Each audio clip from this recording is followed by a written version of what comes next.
des signes d'une bonne relation. Tous autant que nous sommes, nous souhaitons être dans une bonne relation. Nous désirons être dans une bonne relation. Mais c'est quoi une bonne relation? D'abord, tout commence par quelque chose qui est le sang de la relation. Et c'est la communication. Si tu veux savoir si c'est dans une bonne relation, d'abord, quel est votre niveau de communication? Il n'y a pas de relation sans communication. C'est la relation qui vous... c'est la communication qui fait que vous pouvez savoir un peu ce que l'autre a dans la tête, ce que l'autre n'a pas dans sa tête, et puis avancer. Mais si nous, en tant qu'êtres humains, nous disons que nous sommes dans une relation, et puis la communication n'est pas bonne, c'est qu'il y a un problème. C'est qu'il y a un gros problème. D'abord, ton niveau de communication doit être au moins sur 10. Si on doit te noter, sur 10, tu dois être au moins à 8, 9. C'est quoi une bonne communication? C'est quand vous deux vous parlez ensemble. Et ça m'emmène à te poser la question. Quand tu te réveilles, à qui est-ce que tu as envie de parler? Si ce n'est pas à cette personne-là, c'est que tu n'es pas dans une bonne relation. Il y a des personnes, quand elles sont dans une relation, c'est plutôt communication à un seul sens, sens unique. C'est toujours lui qui fait l'effort de pouvoir te parler. C'est toujours lui qui se rappelle ton anniversaire. C'est toujours lui qui fait l'effort de pouvoir prendre de tes nouvelles durant la journée. Mais toi, tu ne communiques pas. Ou bien l'autre partie ne communique pas. Quand c'est comme ça, vous n'êtes pas dans une bonne relation. Une bonne relation, ça commence par un bon niveau de communication. Et quand on dit bon niveau de communication, c'est vrai qu'on parle de tout et de rien, mais ce qui fait le niveau de communication, un bon niveau de communication, c'est la confiance. Et si vous n'avez pas confiance l'un en l'autre, l'un envers l'autre, vous n'allez pas avoir un bon niveau de communication, même pour dire que vous êtes dans une bonne relation. Donc la première des choses, si tu veux savoir si tu es dans une bonne relation ou pas, commence d'abord par vérifier le niveau de communication. Est-ce que c'est une communication à sens unique? Ou bien tout comme il a envie de te parler, c'est comme ça, elle a envie de te parler? À toi de voir. Si déjà il y a un problème, que c'est à sens unique, assieds-toi et puis pose-toi la question, où est-ce que je mets les pieds? Parce que la Bible nous dit en Amos chapitre 3 verset 3, est-ce que deux personnes font chemin sans toutefois qu'ils ne s'accordent, sans toutefois s'accorder, sans toutefois être d'accord? Et une relation, il faut que vous soyez d'accord sur beaucoup de choses afin que les choses puissent bien fonctionner. Donc la communication. Tu ne peux pas parler seulement à une personne et puis lui il s'en fout de toi. Non. C'est toujours toi qui appelles, c'est toujours toi qui envoie un message et puis lui il te dit non je suis occupé, je te rappelle, je suis occupé, je te rappelle. Et puis pas de communication. C'est toujours toi qui force. Tu n'es pas dans une bonne relation. Est-ce que c'est cette personne-là avec qui tu as envie de parler quand tu as un problème? Quand tu as quelque chose de joyeux, une bonne nouvelle, est-ce que tu as envie de partager avec la personne? Quand tu as une mauvaise nouvelle, est-ce que tu as envie de partager avec la personne? Quand tu vois quelque chose même de rigolo dans la rue, est-ce que c'est avec cette personne-là que tu as envie de partager? Oui. Si cette personne n'est pas constamment dans ta tête, même étant à une certaine distance, c'est que tu n'es pas dans une bonne relation. Assieds-toi, ne continue pas, et puis revois un peu ta situation avant de pouvoir avancer, bien-aimé. Il peut tout te donner, elle peut tout t'offrir, mais si la communication a un sens unique, tu vas te retrouver seul.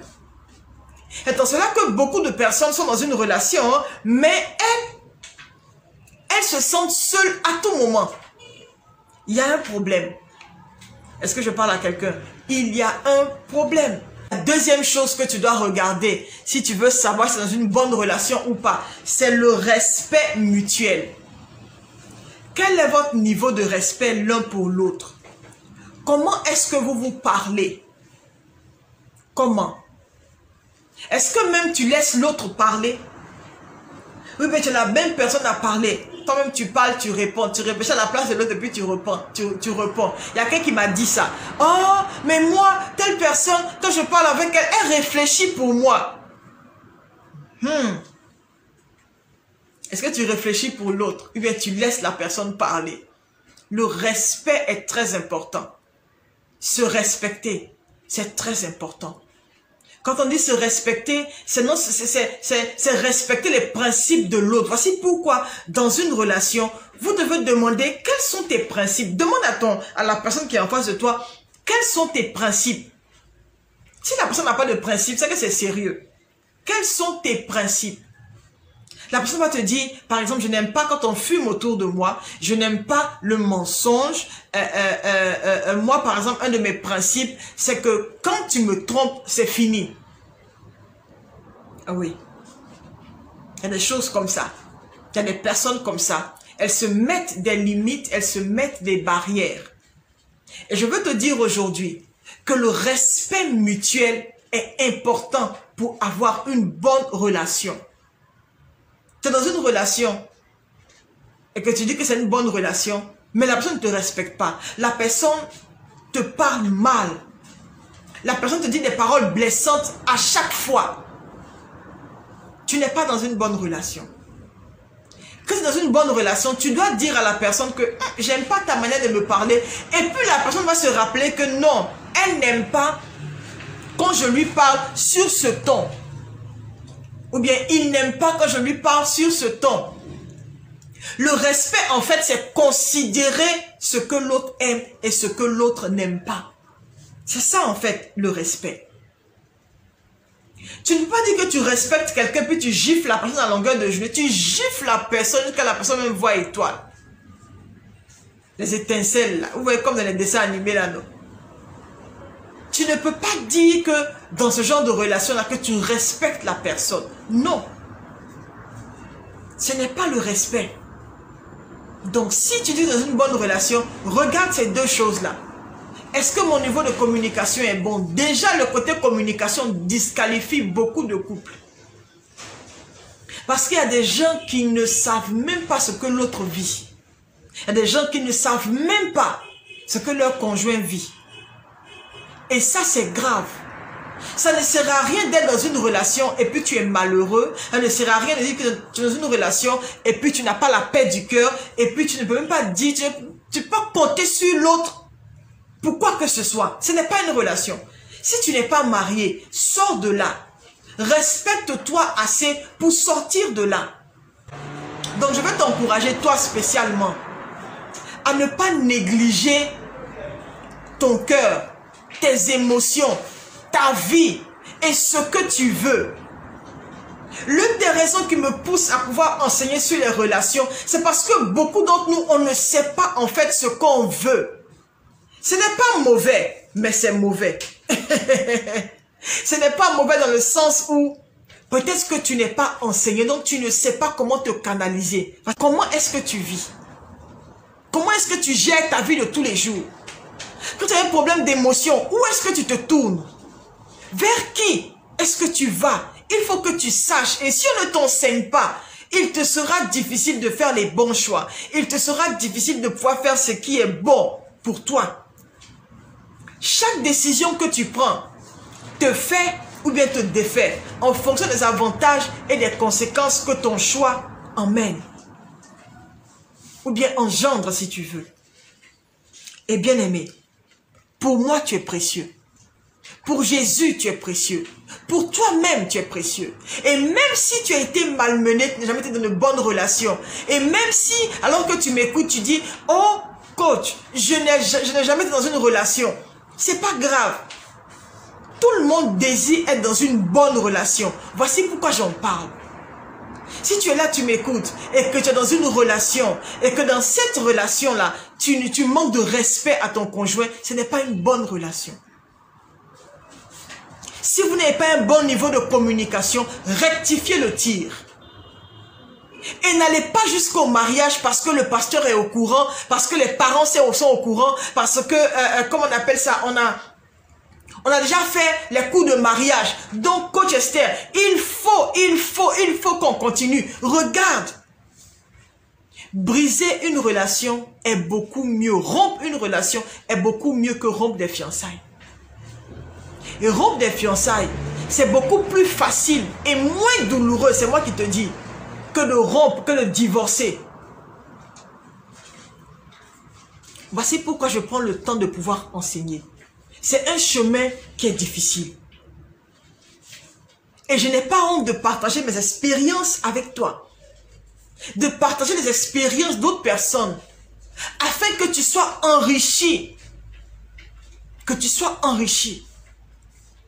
Ne te limite pas à seulement avoir des plans pour la cérémonie de mariage. Mais pense un peu à ton bonheur. Beaucoup de couples aujourd'hui ont juste la bague, mais ils ne sont pas heureux. D'autres même préfèrent vivre dans une autre ville, rien que pour éviter leur conjoint. Ce ne sera pas ton partage au nom de Jésus. Quelqu'un dit Amen. Commence par rectifier déjà la communication. Si c'est toi seul qui communique, quand l'autre a un problème, il préfère rester dans son coin. Il y a des hommes qui sont comme ça, ils aiment rester dans leur coin. Ce n'est pas un bon signe. Quand tu as un bobo, la première personne avec qui tu dois partager doit être celui que tu aimes ou bien celle que tu aimes. Si déjà il y a des hésitations, c'est qu'il y a quelque chose qui ne va pas. Ne continue plus. Arrête-toi. Est-ce que je parle à des gens? Donc, communication. Et ne marche pas aveuglément. Ne marche pas du tout aveuglément. Et ne te dis pas que non, mon âge avance, pasteur Esther. Mon âge avance, coach. Donc, je ne sais pas quoi faire. Si je n'attrape pas ce frère-là, je ne sais pas encore qui je vais attraper, mais ce n'est pas vrai. De la même manière dont tu ne sais pas d'où celui-là est sorti, c'est comme ça que tu ne sauras pas d'où l'autre aussi que Dieu va envoyer aussi pour te faire du bien va sortir. Est-ce que je parle à quelqu'un? Un troisième signe qui montre que dans une bonne relation, c'est la transparence. Eh oui, tu m'as bien entendu, la transparence. Quel est ton niveau de transparence dans ta relation? Ton niveau de transparence, c'est quoi? C'est quel niveau? Est-ce que tu dis les choses à moitié? Est-ce que même tu dis les choses superficielles? Tu dis les bonnes choses te concernant? Si oui, le niveau de transparence dans ta relation est à revoir. Est à revoir. Je ne suis pas en train de parler de ces différents points-là pour te condamner. Ou bien pour condamner ton couple. Non. J'en parle afin que tu puisses rectifier et corriger et guérir certaines choses dans tes fondations. Et il faut qu'on en parle. Parce que on va à l'église, c'est vrai. On est religieux, c'est vrai. Mais à l'intérieur de nous, on n'a pas certaines qualités d'information vraies pour nous emmener à prendre des décisions sages. Et c'est ce qui nous fatigue. Regarde toi-même quand tu passes de gourmet en gourmet. Ça doit s'arrêter. Il faut que tu saches si tu es prêt ou pas. Il faut que tu saches pourquoi est-ce que tu passes de gourmet en gourmet. Et si toi tu m'écoutes, tu n'es pas dans une relation, tu vas également apprendre afin d'éviter certaines choses. Est-ce que je parle à quelqu'un aujourd'hui? Donc la transparence, pas de mensonge, pas de cachotterie et pas de coups bas. Pas de coups bas.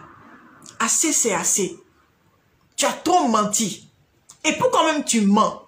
Dans une relation et puis tu mens. Toi, tu caches tout. Pourquoi? Est-ce que tu penses que tu es avec la bonne personne? Normalement, tu dois être à même d'être nu devant cette personne que tu dis que tu aimes, avec dans la relation.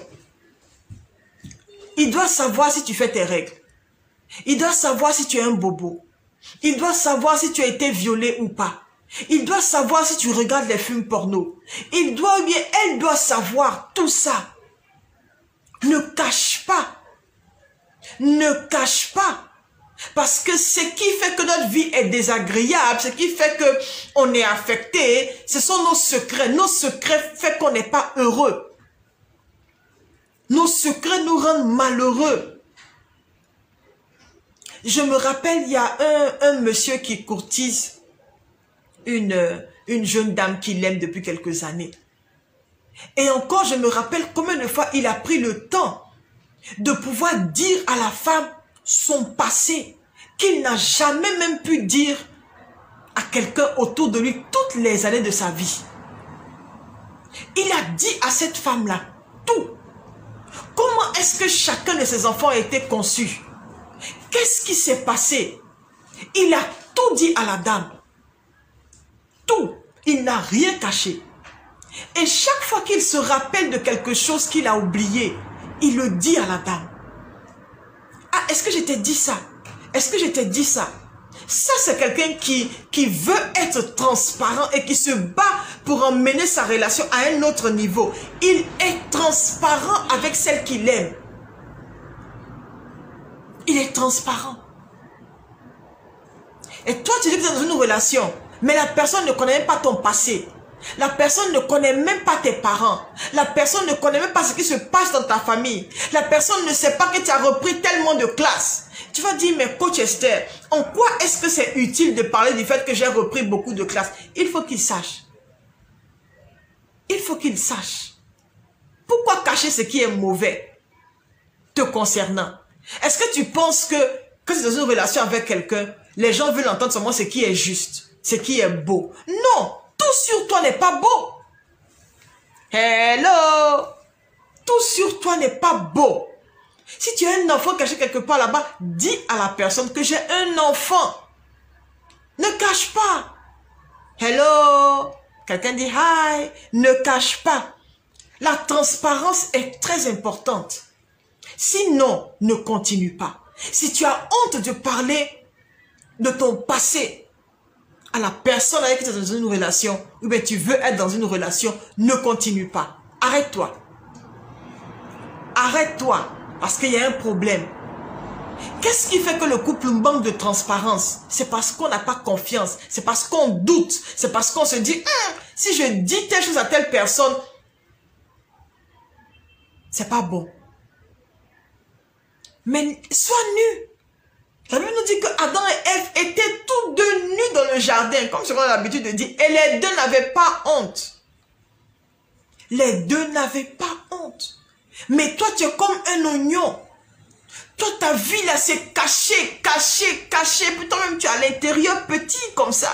Mais toutes les fois qu'on déballe quelque chose sur toi, c'est des larmes qui coulent. Tellement ta vie est sale. Et tu ne veux rien dire à personne. C'est pas bon. Il faut que tu aies une personne avec qui tu es à l'aise. Il faut que tu aies une personne avec qui tu es toi-même, avec qui tu es nu, avec qui tu peux dire, regarde, j'ai un bobo ici, oh regarde, regarde un peu ici, et ma dent, tu vois pas que, est-ce que c'est pas une carie? Montre-lui les mauvaises choses. C'est moi qui te dis, le plus tu es transparent, le plus ça va attirer l'autre personne vers toi. Parce que tout le monde aime la vérité, même si elle est blessante. Si tu as fait des avortements, ne cache pas. Dis-lui que j'ai fait 2 avortements. J'ai fait 3 avortements. Et explique-lui, parce qu'il va te demander, oh mais qu'est-ce qui s'est passé? Oh, le premier là, c'était un accident. Oh. Le deuxième là, le papa, quand je tombe enceinte, le papa dit que c'est là maintenant le père de l'enfant. Mon copain dans le temps là a dit non, que moi je suis sur le point de me marier. Il faut expliquer tout ça. C'est le manque de transparence qui fait que les gens se marient et puis après ils découvrent que leur conjoint est impuissant. Oui, j'ai déjà entendu ça à plusieurs reprises. Où nous partons à l'église, c'est vrai. On écoute la parole de Dieu, c'est vrai. Mais on est rempli de mensonges parce que on a peur que les gens nous repoussent tel qu'on est. Oui. On a peur que les gens nous repoussent. Dis ce que tu es. Montre tes défauts. Et si la personne t'aime, la personne va te prendre tel que tu es, sachant qui tu es déjà. Et le frère en question, comme ce que je disais, le frère, il a caché qu'il était impuissant. Quand il dit impuissant, la chose même ne se lève même pas. Ça, le manioc ne se lève pas. Le manioc ne se lève pas. Et il n'a rien dit. Et la sœur aussi venait d'un background vraiment chaud là. Elle s'est dit qu'elle s'est gardée. Je me suis gardée. Et déjà, ça va chauffer. Et puis, elle de se marier. Le monsieur dit, ok, d'accord, je vais me laver. Il rentre dans la douche. Il ne sort pas. 15 minutes, depuis qu'un homme fait 15 minutes dans la douche. 20 minutes. 30 minutes. La soeur commence à paniquer. Elle va taper à la porte. Chérie, ça va? Et toi que j'attends, je suis prête pour toi. Hein? Quelqu'un dit, hein?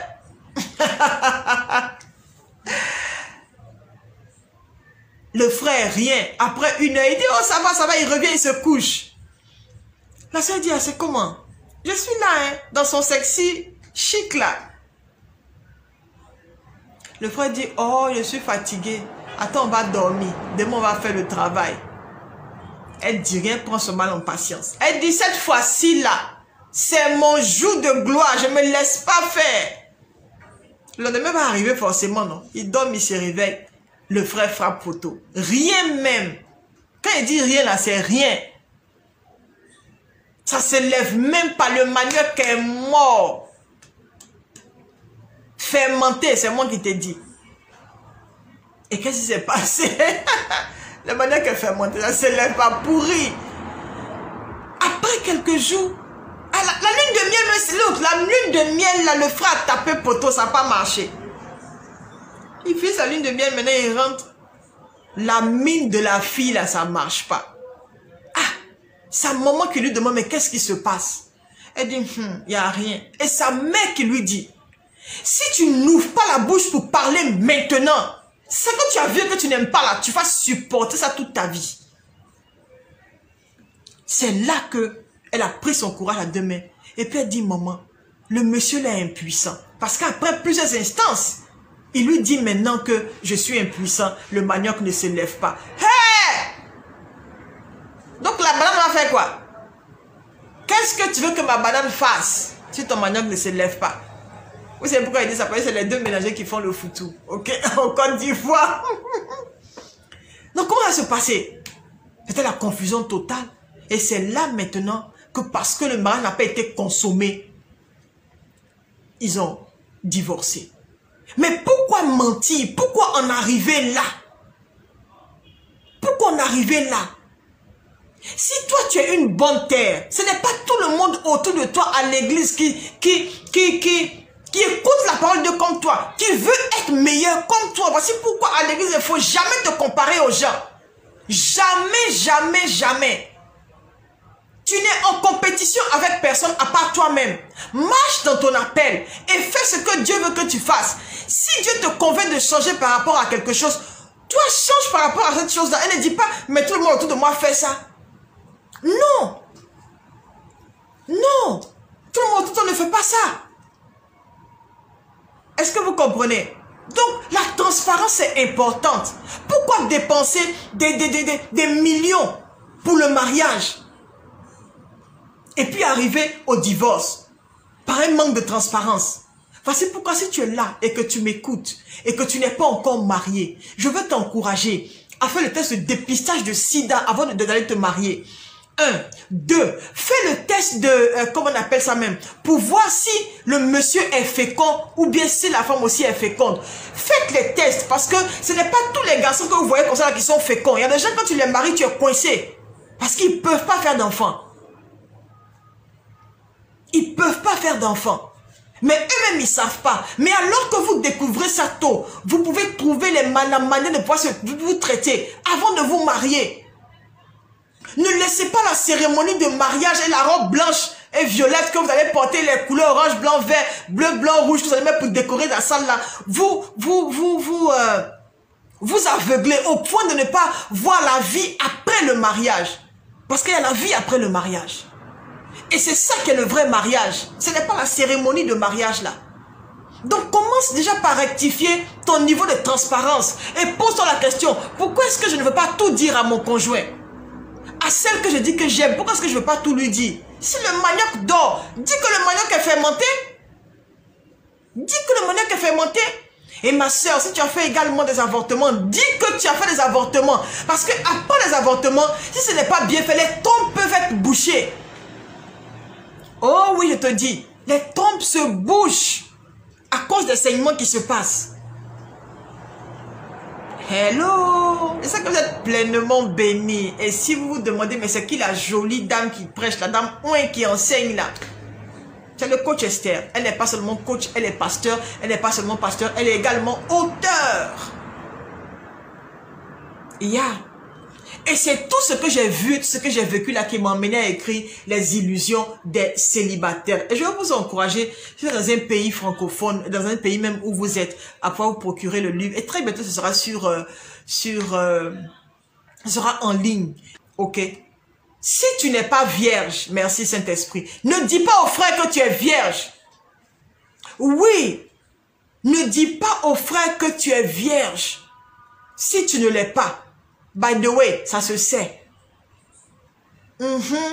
Faut pas blaguer les gens. Une vraie vierge ne dit pas partout qu'elle est vierge.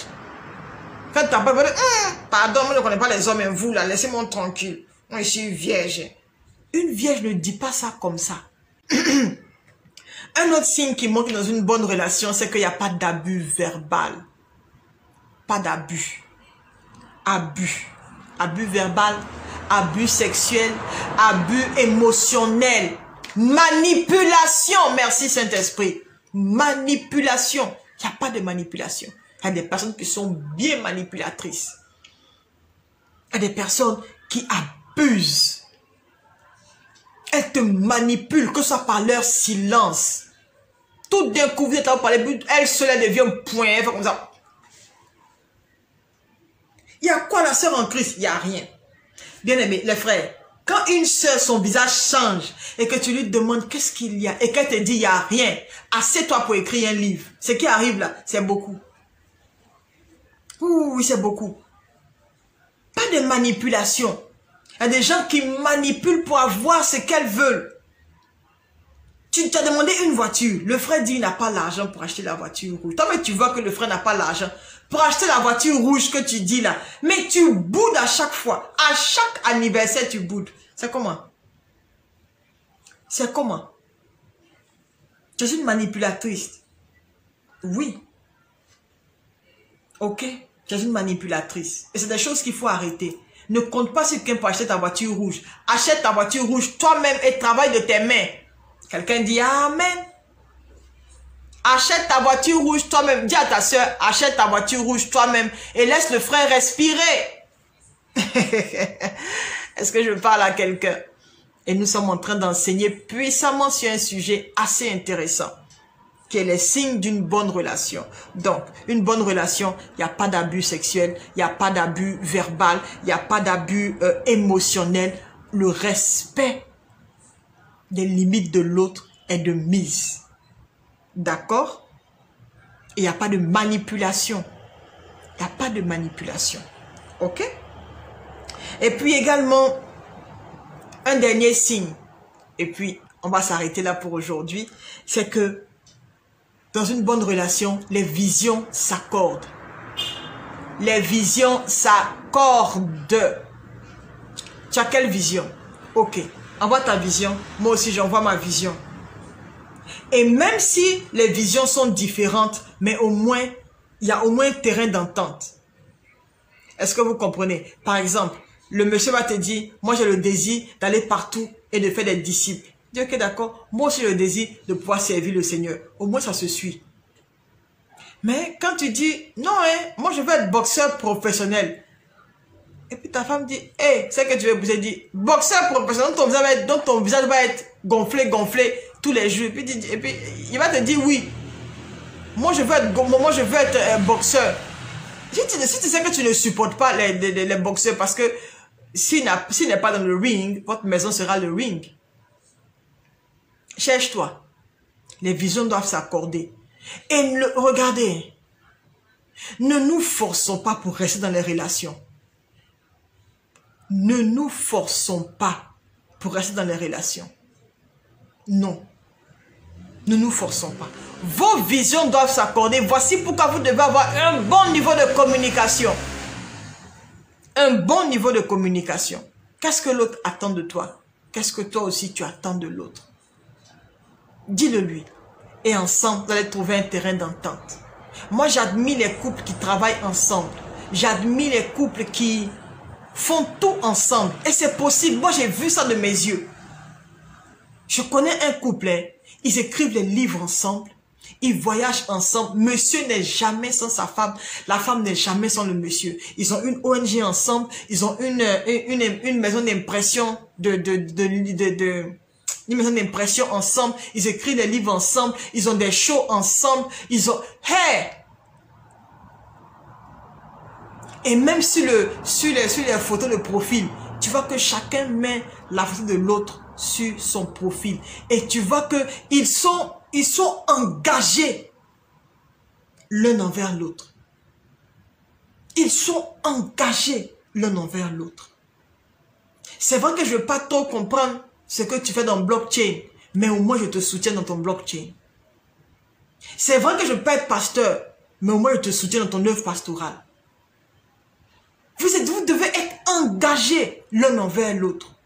Je peux ne pas comprendre tout ce que tu fais, mais au moins je suis avec toi dans ce que tu fais. C'est un bon signe. C'est un bon signe. C'est dès maintenant qu'il faut s'accorder sur les visions, parce que ça emmène la paix demain. Ça emmène la paix. Choisissez où vous voulez vivre de façon mutuelle. Si le monsieur dit non, moi je vais vivre en Chine, et que toi tu aimes seulement le village, tu veux vivre à Taï, il faut lui dire pardon. Chine et puis Taï, là, c'est complètement différent. Laisse-moi dans mon Taï. Toi, va vivre en Chine. Mais, faut pas que l'autre dise, bon, j'allais vivre en Chine, et peut-être tu as Taï, et puis on dire, ok, d'accord, on va rester ensemble quand même. Bien aimé, que vos visions s'accordent. Combien d'enfants vous voulez avoir? C'est maintenant qu'il faut en parler. Peut-être que le monsieur veut 12. Peut-être que tu veux seulement 2. Dans les 10, il va avoir ça avec qui? Il va avoir les 10 là avec qui? C'est maintenant qu'il faut en parler. Papa, est-ce que tu aimes les enfants? Il va te dire oui, j'aime les enfants. Ou il va te dire, moi les enfants là, j'en veux pas. Parce qu'il y a des hommes qui ne veulent pas des enfants. Mais tu ne le sauras pas. Tu ne le sauras pas à moins que vous vous asseyez pour parler. Ok? Donc ça, c'était mon conseil d'aujourd'hui pour toi qui va écouter et pour toi qui est resté connecté. Ne te ferme pas les yeux et ne reste pas dans une relation où tu vas aller souffrir. Non. Sinon, moi-même, j'arrive chez toi là-bas avec ma chicotte. Ma chicotte de coach. Ma chicotte de pasteur. Ma chicotte de sœur. Pour te tirer de là. Il est temps qu'on puisse s'aimer assez pour chercher à être dans une bonne relation où on est épanoui. Tu n'es pas encore marié. Fais encore le bon choix. Choisis ce qui est bon pour toi-même. Et ne boude pas quand on te dit la vérité. Ne boude pas quand on te dit non, ça va, tu n'es pas dans une bonne relation. Ne dis pas, il va changer. Regarde ce que tu vois là, ce que tu vas voir demain multiplié par 10. Oh. Les gens ne changent pas comme ça. Si dès maintenant le monsieur n'aime pas te parler, ce n'est pas quand vous allez vous marier avec le sexe qu'il va te parler. Il va se foutre de toi quand il va te marier. C'est dès maintenant que tes habitudes doivent être tissées. Déjà, vous dites que vous vous connaissez, vous êtes amis, vous êtes fiancés là. Mais il y a un silence total quand vous vous retrouvez. Tu penses dans le foyer, qu'est-ce qui va se passer? Après un an, vous allez faire chambre à part. C'est ce qui va se passer. Un homme qui est amoureux a envie de parler à celle qu'il aime tous les jours. Look, c'est pas de la blague. Il te dérange même. Et puis il dit, je m'excuse si je te dérange, c'est parce que j'aime parler avec toi. Ah, c'est quelqu'un qui est amoureux. Il veut remplir ton univers. Il veut être là à chaque occasion, bonne ou mauvaise. Tu es sa priorité. Tu es dans une relation où il n'est pas ta priorité, bien elle n'est pas ta priorité. C'est que ce n'est pas une bonne relation.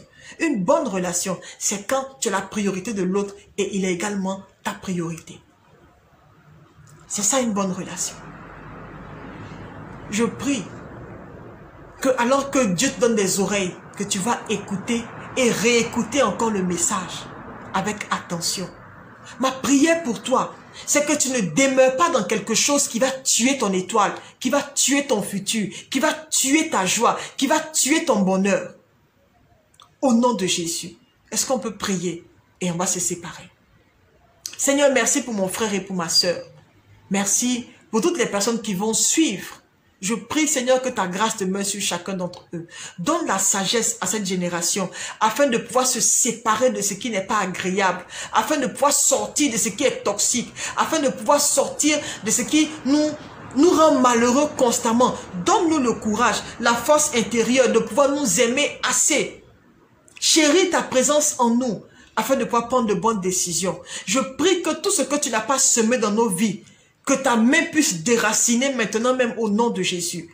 Aide mes frères et mes sœurs à sortir de tout ce qui est relation toxique, relation abusive, au nom de Jésus-Christ de Nazareth. Donne-nous la force afin de pouvoir prendre des décisions qui vont te glorifier et qui vont nous rendre heureux. Seigneur, bénis-nous, aide-nous, bénis nos ménages, mets des personnes agréables sur notre route et fais que nous-mêmes, nous soyons des personnes agréables pour les personnes qui vont nous choisir. Seigneur, bénis tes enfants. Aide-nous, nous prions dans le nom de Jésus. Et quelqu'un dit Amen.